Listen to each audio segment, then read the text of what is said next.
The year of our Lord, 1592. 3 weeks out of Louisiana, and the demon's trail had gone cold as a witch's heart. Solomon Kane moved through the Carolina wilderness like a specter of vengeance, his black cloak tattered from thorn and branch, his face gaunt from days of hard travel and harder purpose. The coastal swamps had given way to Piedmont forest, and the forest to the first blue ridges of mountains that rose like broken teeth against the autumn sky. Moloch. The name burned in his mind like a brand. The eater of children, the furnace that burns nations. He had seen its true form in Boudreaux's plantation house, that nightmare geometry of eyes and mouths and stolen faces screaming in translucent membranes. He had watched Marguerite's light drive it back to whatever hell had spawned it, but not destroyed. Banished, wounded, already seeking new vessels, new children to devour. The girl's face haunted him still, that single moment when her eyes had been brown, human, free, before the light went out of them forever. He had buried her in consecrated ground at Natchez, but her ghost rode with him through every mile of this savage country. He would find the demon. He would end it. Not banishment this time. Annihilation. But first he had to find its trail again. The Tuscarora village sat in a valley where 2 streams met, surrounded by fields of late-season maize and the ever-present wall of forest. Kane approached openly, his hands visible, his weapons sheathed. He had learned long ago that the native peoples of this land responded better to directness than to skulking. They met him at the edge of their fields, 5 warriors with faces painted for mourning, their eyes hard with grief and something else. Something Kane recognized from 100 demon-haunted places. Fear. The eldest among them spoke in halting English, learned from traders and missionaries. His name was Crow That Walks, and the story he told made Kane's blood run cold.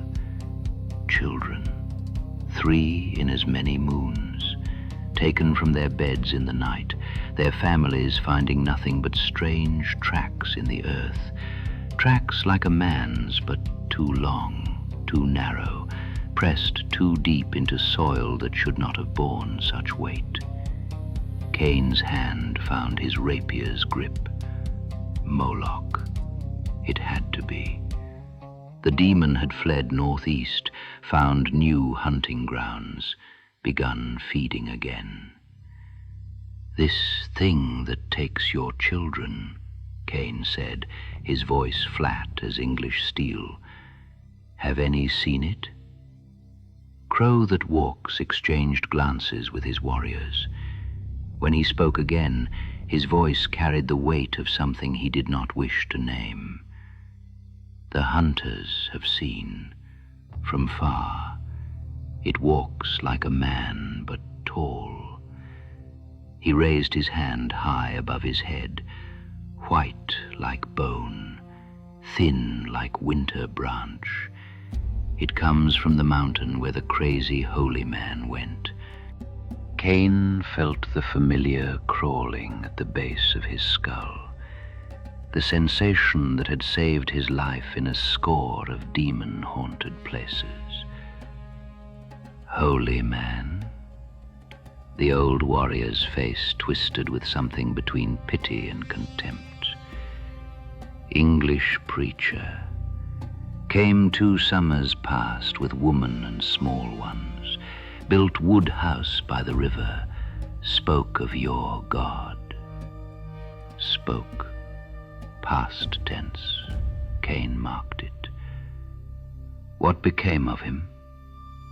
Crow that walks looked toward the mountains, and in his eyes Kane saw the reflection of something terrible witnessed. Sickness took his woman first, then the children, both in same moon. We watched him bury them with our own eyes, 3 holes in the earth, 3 bodies wrapped in white cloth. He spoke words from his black book. We thought he was strong. The old warrior paused, and when he continued, his voice dropped lower. 7 suns later he came to our village, stood in the center and screamed at the sky, tore his black book apart with his teeth, ate the pages while laughing, then walked into the forest toward the mountain, never returned. Kane stood silent, feeling pieces fall into place with the terrible precision of a closing trap. Not Moloch, something else, something that had once been a man of God. The preacher's name, Kane said. Do you know it? Whitmore, Josiah Whitmore. Show me where he lived, Kane said, and then show me the mountain. But the hunt will be long, Kane added, his hand brushing the empty leather of his shot pouch. And the night promises violence. My powder is spent and my provisions are naught but dust. Is there a trading post near, a place where men of my own blood gather? Crow that walks pointed a gnarled hand toward the east, where the forest thickened into a wall of impenetrable gloom. A league distant, the old warrior grunted. Walk toward the rising moon. You will find them huddled behind walls of sharpened trees. They have the powder you seek. They have fear, too, great stores of it. Kane inclined his head, acknowledging the scorn in the old man's voice. I will treat with them, and when my flask is full, I will climb. The moon hung low and pallid, a scowl grinning through the lattice of the autumn canopy, when the stockade of the English settlement rose from the gloom. It was a huddle of rough-hewn timbers, begirt by a wall of sharpened stakes, a fragile island of man in an ocean of primeval night. The place smelled of wood smoke and the stale, cold sweat of fear. Stand! The challenge rang from the parapet, followed by the clatter of a fowling piece against timber. Name yourself, or carry lead. I am Solomon Kane, came the deep, resonant reply, calm as a tolling bell. I seek the trail of Josiah Whitmore. The name struck the sentry like a physical blow. The gates groaned inward, revealing a gnarled ancient with the look of a soldier who had seen the wars of the Low Countries. He eyed the Puritan, the somber garb, the wolfish grace, the eyes that burned with a fanatic's fire, and crossed himself. I am Cornelius, the old man rasped. If you seek the thing on the mountain, you seek your death. But come, the widow Morrigan must speak with you. She alone looked into the abyss and kept her mind. The settlement was a tomb of silence. Doors were barred, shutters tight against the dark. Cornelius led Kane to a cabin where Siobhan Morrigan waited. She was a woman of the gale, with hair like the raven's wing and eyes that held the ancient, tragic twilight of her people. She wasted no breath on pleasantries, placing a cup of spirits before the Puritan. "A man of God he was, surely," she said, her voice a hushed monotone. "until the black favor took his wife and the little ones. 3 graves he dug with his own hands, Mr. Kane. And when the last spade o' earth was turned, sure didn't his faith snap like a dree branch in a gale." "Grief opens doors," Kane murmured, "that are best left shut." Aye, he barred himself inside the church. But it wasn't alone he was. Come dusk, a stranger walked out of the woods, a tall, thin shadder of a thing cloaked in grey, moving in a way that was a mockery of a man's walk. It went inside, and all that night, Mother of God protect us, we heard the voices. Not Josiah's own, but a chorus, a whispering o' many, like dree leaves skittering on cowled stone. Kane's hand rested on the pommel of his rapier. The stranger. Did he leave? He did not. Only Josiah came out when the dawn broke. But the man himself was gone. 'Twas only a hoosk that remained. He didn't speak a word to us, but walked straight into the forest, to the camp of the savages. 'Twas the red men who brought us the tale later, how he stood in the center of their village, tearing the holy book with his teeth, and laughing a laugh that had no joy in it at all. He ran to the mountain from there, and the grey walker went with him, or inside him, God help us. She gestured to a blackened scar of earth in the center of the village. We put the torch to the church ourselves. We thought the fire might cleanse the stain of it. "Fire purges wood," Kane said. The ascent was a purgatory of stone and tangled briar. Kane climbed through the watches of the night, guided only by the cold fire of the stars and the burning purpose in his breast. Dawn came and went, grey and cheerless, revealing a landscape that grew more twisted with every league, trees that clawed at the sky like crippled hands, silence that pressed against the ears. He did not sleep. He did not slow. He marched as time itself marches, inevitable and unfeeling, until the shadows stretched long once more. The cabin had long since surrendered to the forest. The roof sagged inward like a broken spine, but the 3 graves remained clear. Ruth Whitmore, Samuel Whitmore, Hannah Whitmore. Kane knelt and placed his hand on the smallest grave. Josiah Whitmore had stood here, had spoken scripture over these 3 holes in the earth, had tried to find reason in the silence of heaven, and found none. Kane rose. The night had ripened into silence. The mountain trail wound upward. Kane moved without sound, a presence rather than a step. The moon rose, fat and yellow, and in that light Kane saw the cave. It gaped in the mountainside like a wound in flesh. The stench was unmistakable. Corruption, old blood, and faith gone rancid. Kane drew his rapier and stepped inside. The darkness swallowed him.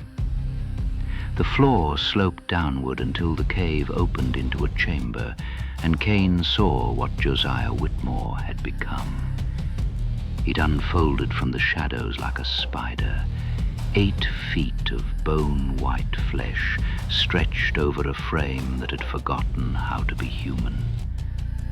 The face had been Josiah Whitmore's once, but the eyes were pits of absolute darkness, and the mouth held far too many teeth. Around the chamber lay small bones, scraps of cloth, a wooden doll. Kane's voice could have frozen hellfire. Josiah Whitmore. The thing tilted its head at an angle no human neck should achieve. When it spoke, the voice was a chorus of children, layered over a sound like dry leaves on stone. Solomon Kane, the Lord's Scarecrow. The creature moved closer, its movements jerky and marionette-like. Welcome to my sanctuary, it rasped, the children's voices beneath the words. I would offer you the sacrament of hospitality, break bread and share wine, but... It ran a tongue, long, gray, and wet, over the needlepoint barricade of its teeth. It seems the guests were so tender, their taste so sweet, that I found myself wanting more, and now there is nothing left to share.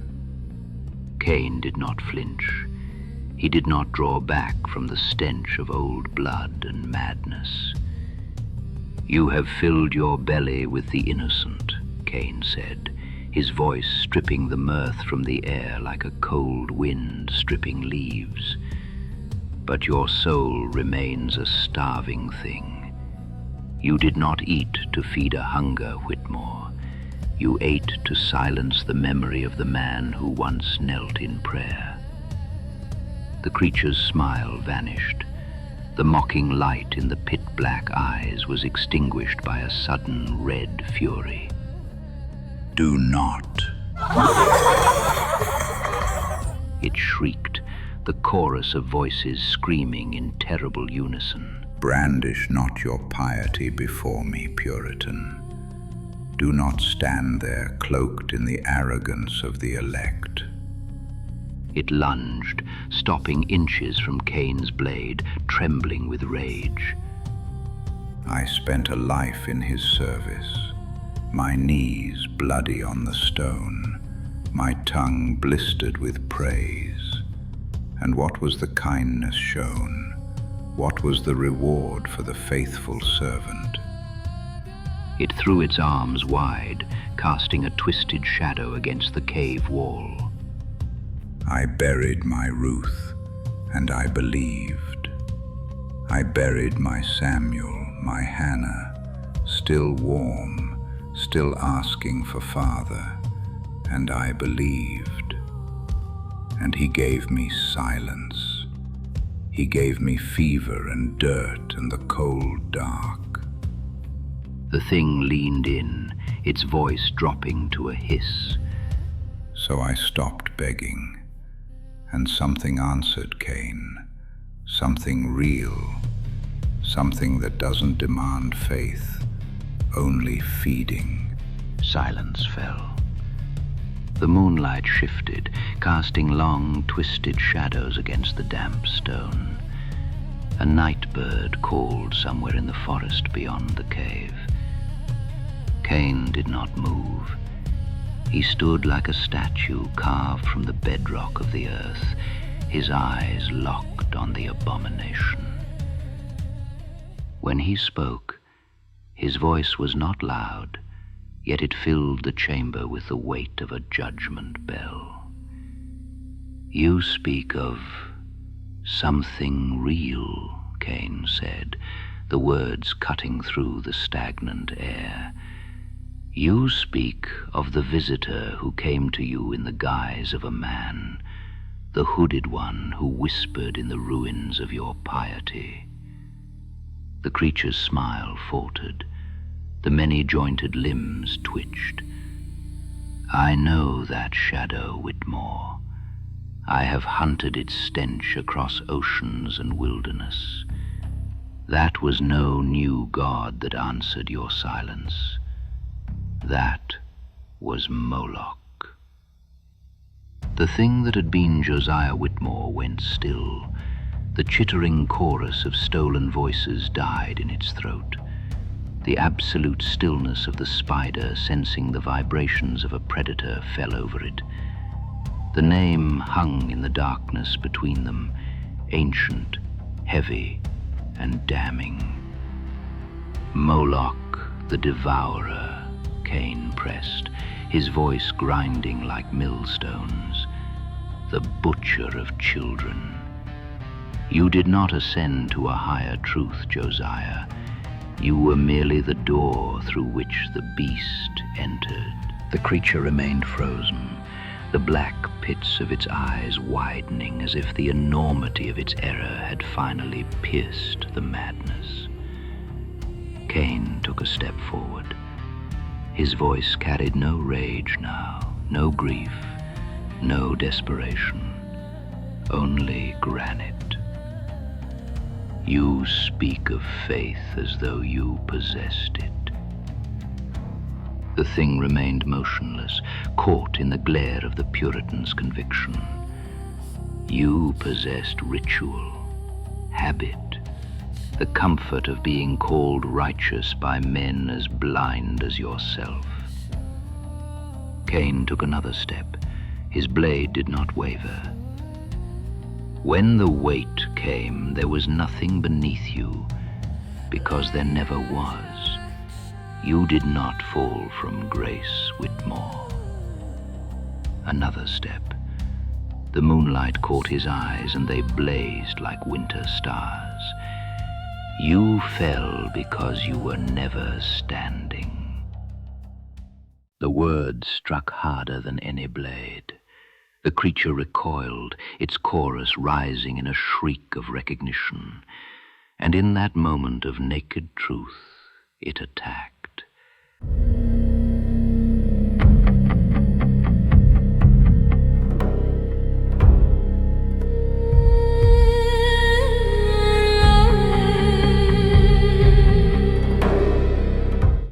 Kane did not retreat. His rapier rose to meet the charge. The creature impaled itself on the blade. For one moment, the stolen children's voices fell silent. Kane spoke, quiet as a grave. May God grant you the mercy you could not grant yourself. He withdrew the blade. What had been Josiah Whitmore fell and did not rise.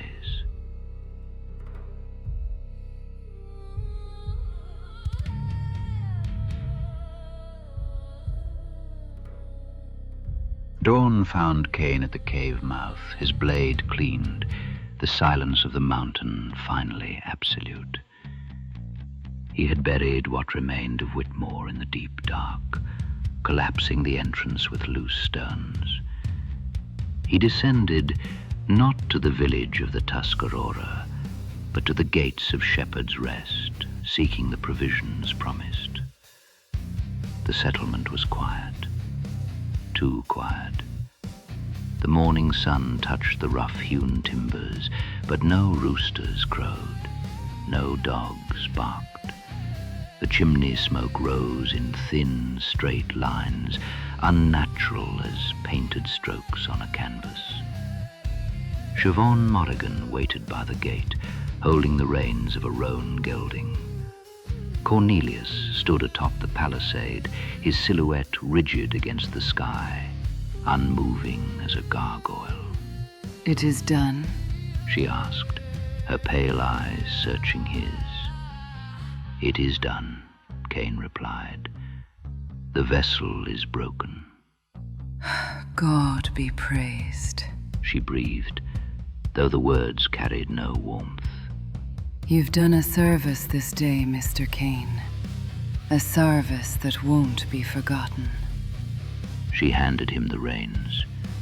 The horse was strong, well fed, finer stock than a struggling settlement should possess. Take the beast.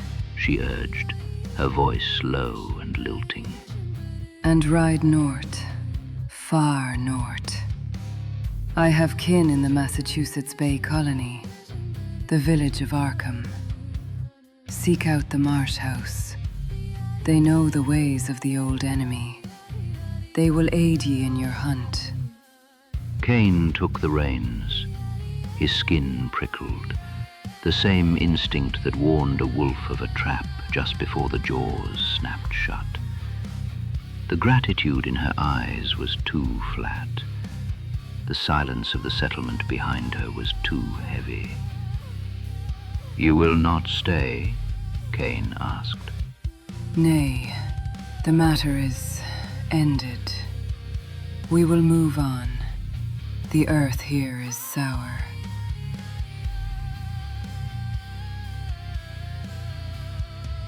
Kane mounted.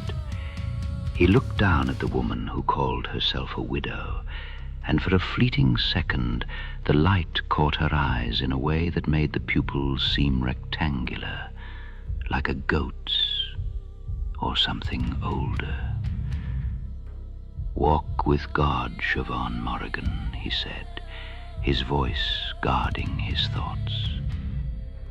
And you, Solomon Kane, may the wind be always at your back. He rode a mile into the tree line before the figure stepped from the shadows. Crow that walks stood in the center of the path, his face devoid of paint, his eyes old as the moss on the oaks.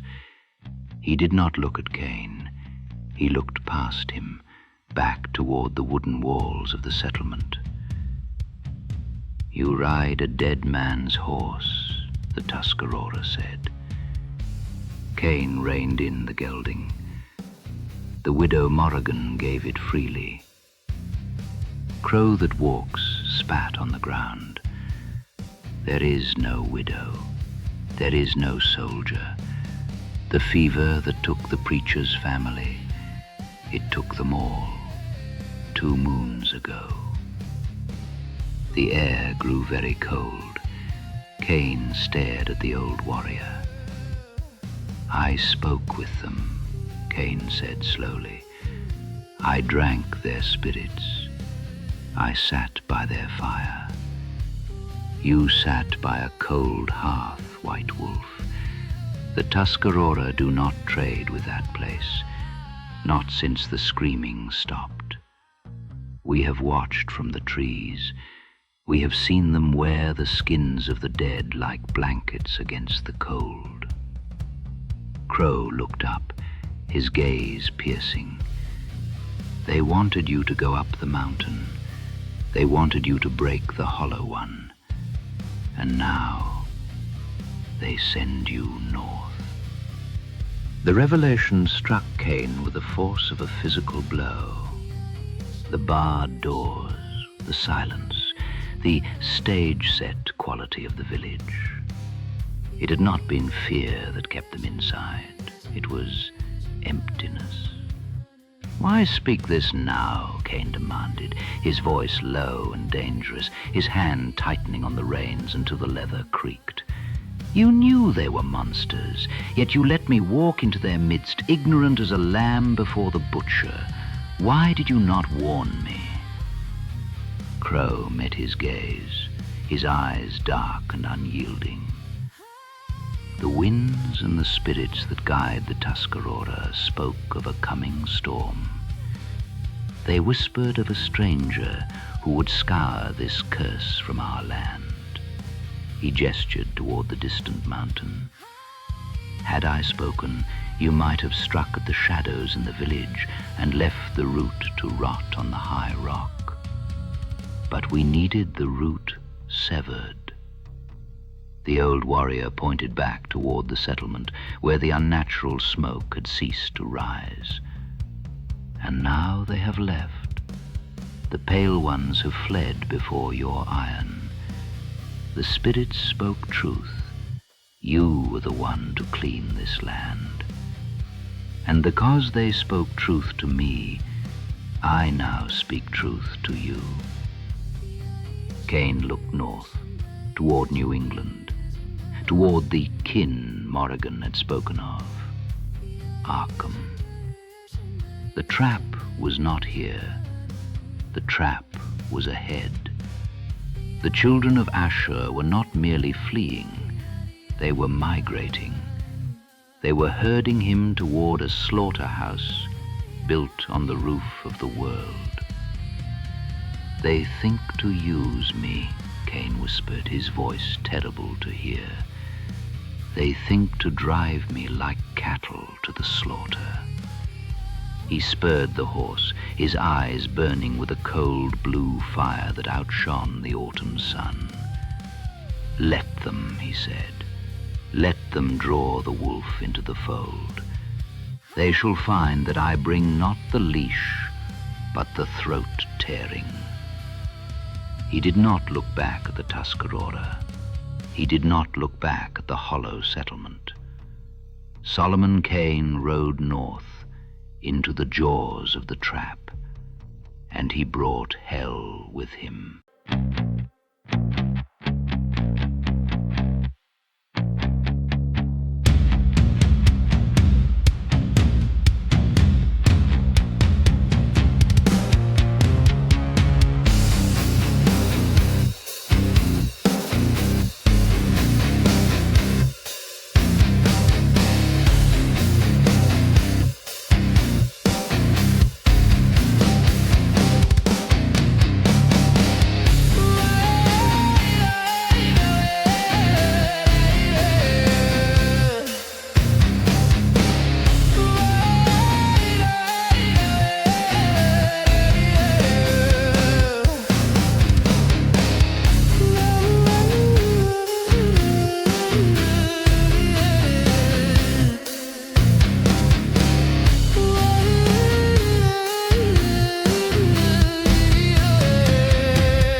Crow that walks, watch the rider diminish, a solitary speck against the vast, indifferent wilderness. The old warrior cast his gaze upward to where the hawk circled in the cold currents of the air and spoke his thought to the rising wind. "The white wolf runs," he murmured. "He follows no trail of blood or gold, nor any path laid by the feet of men. He is driven by a conviction harder than the mountain stone, guided by a hand we cannot see. In this world of shadows and deceit, he is the cold, bright steel of the Great Spirit, and he will not stop until the night is bled dry."